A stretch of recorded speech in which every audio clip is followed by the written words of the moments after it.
I'm Ginger Nye with First United Bank, here to explain why we as a bank are supporting the Black History Month Festival and the Bowie Foundation.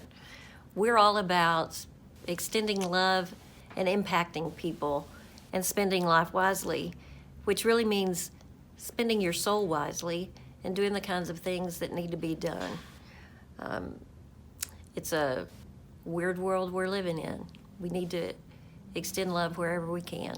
So we invite you to join in and be a part of the Black History Month Festival. We'll see you in February.